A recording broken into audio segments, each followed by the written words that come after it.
Déolie, bonsoir. Bonsoir. Je l'ai déjà dit, ça fait plaisir. Alors moi, j'ai pas les en tout prénoms. Ah. Ce serait bien que j'ai les prénoms. Joe. Joe. Ah, Joe Matrix, Haroun Nazira. De Nazareth. Tu peux dire. De C'est Nazareth. facile, Nazira. Nazira, On pense à Nazareth, on fait Nazira. Oh, voilà. Alors, Déolie, c'est Joe qui a la première question, mais tu vas d'abord entrer. En plus, si on t'a pas besoin. D'accord. Comment on entre? Bah, je suis Déolie Undi. Non. Comment ça se passe? Pas du tout. Mais Joe, t'as pas Oui, fait mais ton moi, boulot.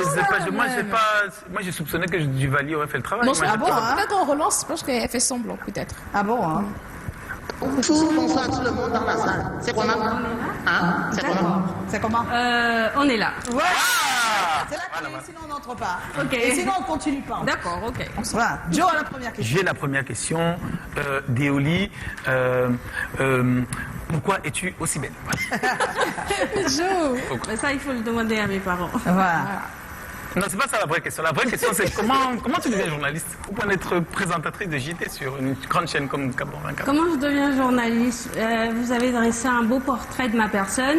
Il faut dire que je suis dans le milieu de la communication depuis très jeune, donc depuis que j'ai sensiblement 7-8 ans, parce que je sensibilisais déjà au travers d'une émission chez nous qui s'appelle C'est normal ou c'est pas normal, qui consistait à sensibiliser sur des questions de société, sur des questions d'éducation et sur des questions des droits de l'enfant. Donc j'ai côtoyé le milieu de la communication très tôt, parce que l'émission était diffusée sur une chaîne de télé, on était amené à passer sur des plateaux de télé depuis que j'ai 8 ans. Mais tu aurais Et pu puis, prendre communication j'aurais- sociale aussi. Hein. Et Tu as j'aurais même choisi pu faire un autre métier. oui. Et de fil en aiguille, j'ai un bac en comptabilité-gestion. Voilà. Je fais 2 ans de comptabilité-gestion. Et un jour, alors que je suis amenée sur un plateau télé à communiquer par rapport à mon association, ça se passe très bien.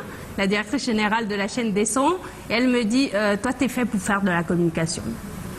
Oh, c'est beau. Et ça. donc, à partir de là, je vais repartir en première année journaliste. C'est une histoire qui est très connue chez moi parce que je raconte ça très souvent. Je repars en première année journalisme et puis c'est comme ça que je rentre donc pleinement dans ce métier. Oh, ça alors, hein. Alors, tu exerces sur la chaîne d'information en continu Gabon 24, c'est bien ça. Qu'est-ce qui pour toi reste le plus difficile dans cet exercice encore aujourd'hui? Les relations au travail. Ah bon? C'est les- même pas le travail, c'est les relations. Non, les relations au travail. Ça peut pas être... Je suis très passionnée de journalisme et de com, donc j'ai un mental assez fort et il n'y a jamais rien qui, pour moi, fait que quand il s'agit d'être devant les caméras, je sois démoralisée ou quoi que ce soit.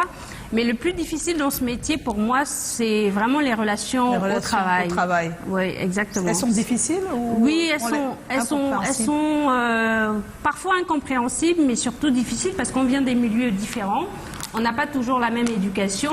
Et donc, on passe le plus clair de notre temps au travail. Surtout pour nous, les journalistes, on n'a pas de jour de repos, on n'a pas de jour férié, on est les dimanches au travail. Donc, on passe le plus clair de notre temps au travail. Et il faut s'accorder, il faut respecter quelqu'un qui arrive le matin et qui n'a pas forcément envie de te parler alors que vous n'avez pas de problème. Donc ça. oui, dans ce métier, c'est les relations C'est plus au ça, travail. les C'est relations plus ça. humaines. Comme tu dis, relations au travail, moi, je pense aux dragueurs. Hein. Ah, lui, c'est dragueur. Non, Joe, c'est pas ça. Les dragueurs, ça va, tu gères. Ça va, moi, Ça je- te stresse pas. Non, du tout. Oh, voilà. Déolie, quel regard tu portes sur l'évolution de ce métier en Afrique actuellement? En Afrique francophone surtout. Alors, pour moi, c'est vraiment un métier qu'on doit emprunter, que beaucoup de jeunes d'ailleurs doivent emprunter, parce que pour moi, c'est un métier d'avenir. Aujourd'hui, on parle beaucoup de technologie, on parle beaucoup de communication, et comparé à avant, on ne savait pas communiquer et peut-être même on ne savait pas bien communiquer. Aujourd'hui, avec l'arrivée des nouvelles technologies, je crois que c'est un métier d'avenir et c'est un métier prometteur Ouais. pour ma part. Et maintenant, quand tu regardes ce qui se passe dans le journalisme en Afrique francophone, ça va? Il y a des choses que tu penses qu'il faudrait améliorer? Quoi, par Effectivement, exemple il y a des choses à améliorer. les looks vestimentaires qui ne sont peut-être pas adaptés à nos différentes régions. Pour moi, il y a plein de choses à améliorer, même les postures, la diction. On est à la télé pour faire de la télé, mais il faut bien la faire, cette télé. Et je dis toujours, pour bien faire de la télé, il faut être formé.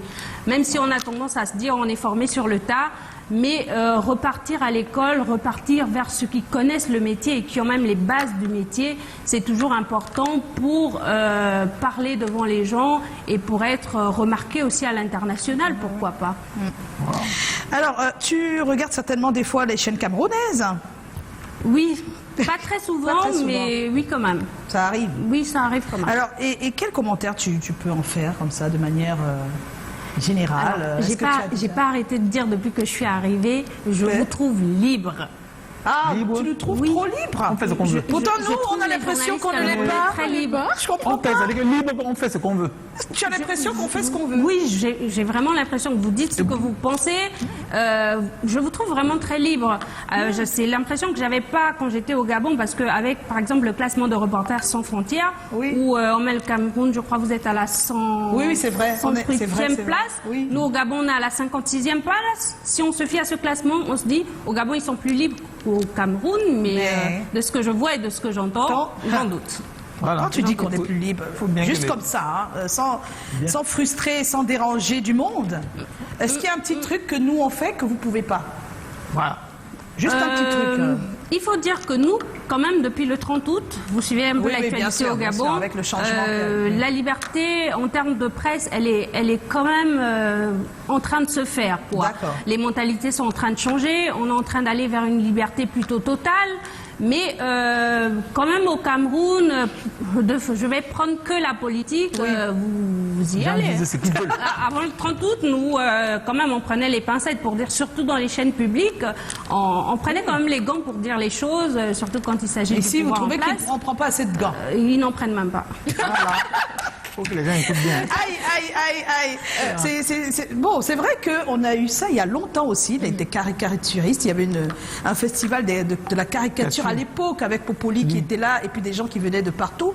Et ils estimaient que Popoli allait un peu trop loin. Et lui disait, mais vous aussi, il y a des choses que vous faites que nous aussi, on ne peut pas faire. Et nous aussi, il y a des choses, Voilà. donc c'est vice-versa. Peut-être que, oui. Est-ce que c'est pas... Oui, après, c'est mon regard extérieur. Voilà, je veux dire, est-ce que c'est pas plutôt le syndrome du gazon du voisin qui est toujours plus vert? Oui, peut-être aussi, mais c'est un regard extérieur et donc Ben oui. objectif. D'accord. Quand on regarde ton parcours, tu étais très jeune, consacré au combat pour les droits de la femme. La preuve dans ton Et des portrait, il enfants, a dit, dès 8 ans, tu étais déjà dans une organisation qui militait pour les droits de la femme et des enfants. Comment est-ce que c'est arrivé? Alors, j'arrive dans ce milieu parce que j'ai un oncle qui était à l'époque président de l'association dont je suis présidente actuellement.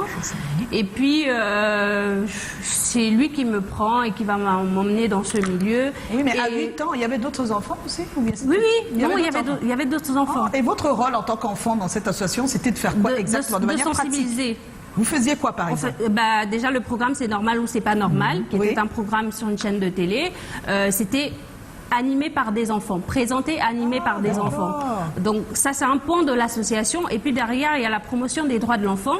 Donc on faisait beaucoup de tours dans les écoles pour sensibiliser nos pères, éducateurs comme on les appelait à l'époque, Oui. nos pères sur la question des droits des enfants, sur la question du droit à l'éducation, droit au loisir, droit à la santé. Et donc, c'est comme ça que je grandis en fait. Je grandis vraiment au milieu de... Dès qu'il y a un spectacle, dès que le président fait quelque chose, on était toujours amenés à venir et livrer des messages. Et puis, je grandis dans ce milieu-là qui va me forger et qui va m'apprendre à parler et à bien parler. Eh oui. Et depuis, tu ne t'arrêtes pas. Aujourd'hui, tu es la secrétaire générale du Conseil national de la jeunesse. J'étais. Tu étais. Ah, Oui. était. Ok. Oui. Et en quoi consistait ton travail dans cette institution? Alors déjà, une secrétaire, ça fait des courriers, ça écrit beaucoup. Voilà, j'étais secrétaire générale du Conseil national de la jeunesse du Gabon de 2015 à 2017. Donc mon travail, c'était évidemment la tenue des réunions, coordonner tout ce qui est courrier à l'extérieur, coordonner les équipes en interne, Et puis voilà. Mais juste pour savoir, ce conseil, il faisait un peu ce que l'association fait un peu, c'est-à-dire passer des messages ou pas? Non, pas du tout. Le Conseil national de la jeunesse à vocation d'institution, Oui. c'est un peu l'organe qui se charge de rapporter les problèmes des jeunes auprès de des l'État. gouvernants et auprès de l'État. Ah, d'accord. Ok. Alors, juste, ton engagement pour les droits des femmes et des enfants te permet d'avoir un mot à dire sur la politique générale africaine sur ces sujets? Oui, bien sûr. Oui, nous, on aimerait bien entendre ces mots, c'est-à-dire quand tu regardes de manière large ce qui se passe en Afrique sur ces points-là. Qu'est-ce que tu peux en dire à la ce- question des droits des femmes, franchement, en Afrique, aujourd'hui, elle a beaucoup évolué. Je trouve qu'il y a beaucoup de lois qui sont prises pour protéger la femme. Il y a beaucoup de choses qui sont faites pour justement mettre la femme dans des conditions. On parle d'égalité homme-femme, on parle d'égalité de chance dans certains pays, on parle de quotas, de pourcentage où les femmes doivent être représentées dans les gouvernements. Donc aujourd'hui, franchement, je pense que les gouvernements accompagnent suffisamment les femmes à être autonomes et à être pleinement engagées, surtout dans le processus de création de richesse. Est-ce que tu penses donc que parce qu'on a ces lois, les choses changent vraiment? Parce que c'est bien, c'est une chose. C'est déjà pas mal d'avoir les lois qui encadrent, mais la suite après. Oui, déjà si on a des lois, Oui. c'est vraiment le plus important. Parce qu'après, il y a des associations qui sont là pour veiller à l'applicabilité de ces lois, à ce que ces lois soient appliquées et surtout à ce que les femmes soient de plus en plus représentées. Donc le plus important, c'est déjà de chercher à avoir des lois qui sont votées par le Parlement. Oui, mais une fois qu'elles sont votées, les lois, et que c'est les aux femmes de se associations bouger. et que les associations ont commencé, parce que c'est ce qui se passe déjà, on activistes entend toujours aussi. parler des problèmes. Les problèmes, ils restent. Donc comment est-ce que tu expliques ça? Vous savez, je dis toujours, avant de chercher ce que ton pays peut faire pour toi, demande-toi d'abord ce que moi je peux faire pour mon pays.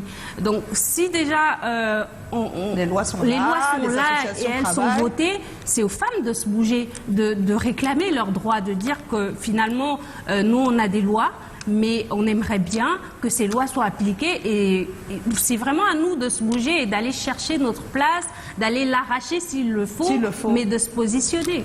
Ah, voilà, pourquoi pas, c'est un avis. Qu'est-ce que cela apporte à ta qualité de journaliste de t'investir autant dans des combats comme cela? Alors, j'ai l'impression que c'est les combats qui apportent dans mon milieu journalistique. D'accord. Parce que honnêtement, de tout ce que j'ai pu vivre, des gens que j'ai pu côtoyer tout ce temps, ont fait de moi finalement la journaliste que je suis aujourd'hui. Si je suis journaliste, c'est un peu parce que j'ai été dans ce milieu-là. C'est même pas un peu, c'est parce que j'ai été dans ce milieu-là que finalement, il y a une dame qui m'a dit, toi, il faut que tu sois journaliste. Donc c'est l'inverse, je dirais. C'est vraiment mon milieu associatif qui fait de moi la journaliste épanouie, qui n'a pas peur de parler, qui n'a pas peur de dire des choses, qui n'a pas peur de recevoir un parterre d'invités sur son plateau et d'aller au front avec ces personnes-là, parce qu'il faut dire que c'est pas parce qu'on est journaliste que finalement on n'a pas peur de parler. Hein. Ah oui, c'est vrai ça. Donc, ça on le sait.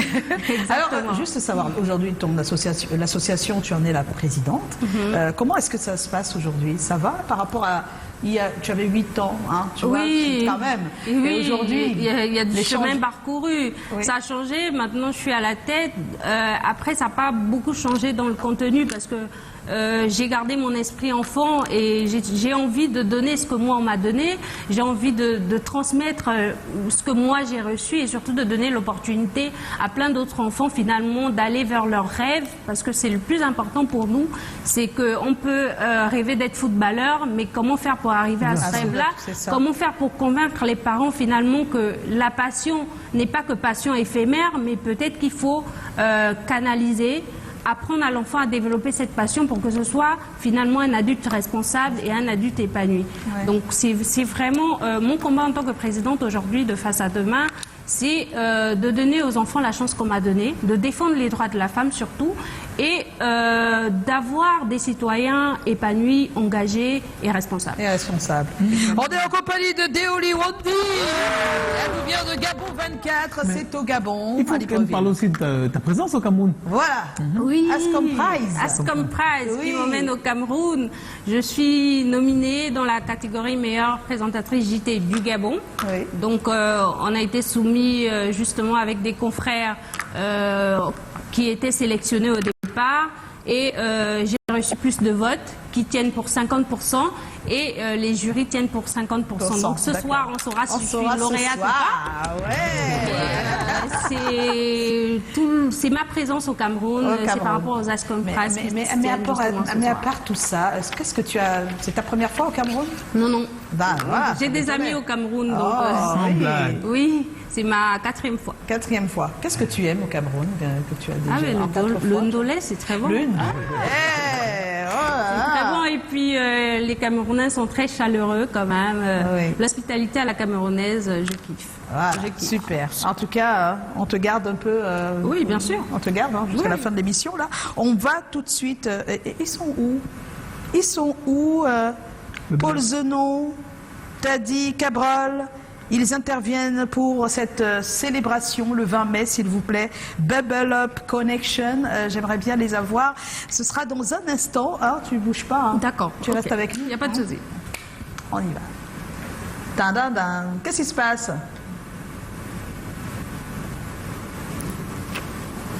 J'ai pas compris. Hein.